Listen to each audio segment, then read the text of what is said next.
Hi everybody, it's Debbie again. Welcome to another segment of seasonal home decorating. Today we're going to work with the pumpkins like I showed you in our last video, all those beautiful ones that I grew, and I'm going to show you how to use them in a lovely fall outdoor centerpiece. Now, being that we live in Gilroy, California, which is in Northern California, for those of you who don't know, we usually have a very beautiful fall. I mean, today it's in the 70s. It's just spectacular. And we're very lucky to live in this area because we can use outdoor activities almost through November, sometimes even later. So I'm going to show you how to create a beautiful fall table decorating for the outdoors. Let me show you our little patio table. Looks a little lonely, doesn't it? Because it's certainly missing something, and it's getting to the end of the season, so it's a little worse for wear. So I'm going to show you how to take some things and put it on there and make a beautiful fall decorating centerpiece. So I'm going to move over here and show you the first thing I'm going to use, which is a beautiful American Indian style tablecloth. Now, I collect a lot of different types of textiles because I love using them everywhere in my home and even outdoors too. So the first thing I'm going to do is put this on our pretty little table. And one thing I want to point out is that as much as this has our fall colors in it, like the deep, the oranges, and even some black, I like to bring out this aqua color because I have a very pretty pillow that I want to blend it with. And again, this is one of my favorite colors, using this aqua, and I love having them blend together. You're going to hear that word a lot from me over these videos that I do. The optimum word is blend. I hate matchy-matchy things. I love things to blend, and that's what this certainly does.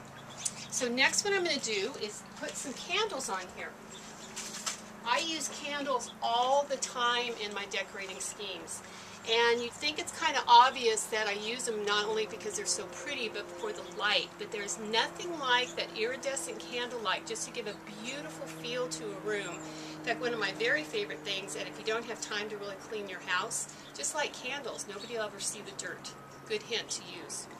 And not only do I have the pretty fall colors on these candles, but the scrolling on here even gives kind of a feel of fall. So that's our centerpiece for our centerpiece, and this will be the focal point. So now I'd like to show you the different pumpkins we're going to use. Here's a grouping of the ones that I grew, and there's a combination of pumpkins and gourds, and I'm going to show you how to use them on our pretty centerpiece. Whenever you are doing a centerpiece, whether it's in the house or even outside, you always want to start with the largest piece first. Just like when you're hanging pictures, you use the largest piece to anchor it, to anchor the whole arrangement. So I'm going to take our pretty little pumpkin, and it's actually our Cinderella? No, it's not a Cinderella. It's actually our pretty little sunshine squash. And even though it's not that big, it is the biggest one of the things I'm going to be using. So I'm going to put this here as our very first anchor spot. And I like to lean things up. Some things will be set down straight and some things will be leaned against the candelabra. So that's our very first piece we're going to use. Next I'm going to take one of my gourds, and this one's called the baby bottle gourd. I just picked this one today, but isn't it pretty? One year, and hopefully next year, I'm going to plant these a little earlier because I'd really like to get them bigger. And one of the segments I'm going to do is show you how to dry these gourds and what to use them for. But for now, we'll use them in our decorating scheme. So since this is the second piece I'm using, I'm going to put it on the other side, and I'm just going to lean it up like this, give it a little dimension. And then next, I'll take one of our other gourds, and this one is called the Speckled Swan. Isn't that pretty, with the little speckles on there? And I'm going to put this one on this side to again help balance out the feel.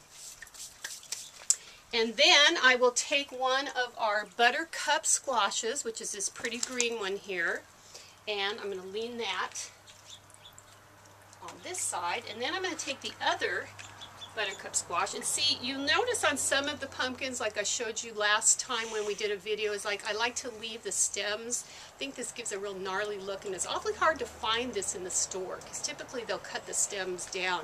So it's really cool if you can either grow them yourself or go to someone who's got specialty pumpkins and gourds, because they'll leave this on. Adds a real nice dimension to the design. And I'm actually going to put that one over on this side. Next, I think I will take our little Pokemon pumpkins, which are these guys here. Boy, video games have even come into the pumpkin world. But these are our little Pokemons, and they're very pretty, little orange and white. And I'm going to put one over on this side here, and on this side here. Now, you don't need to have the same of anything. This could have been all different kinds. I just kind of like the dimensions and proportions of the ones that I'm using because I think they blend really well together. Next, I'm going to take our other gourds. Now, I did not grow these, but they are so cool. I always wonder how these ever were very first figured out. Probably the Indians way back in the 1500s. Whoever decided to grow these, they're so awesome. I don't think you can do anything with them though, but they're awfully cool to decorate with.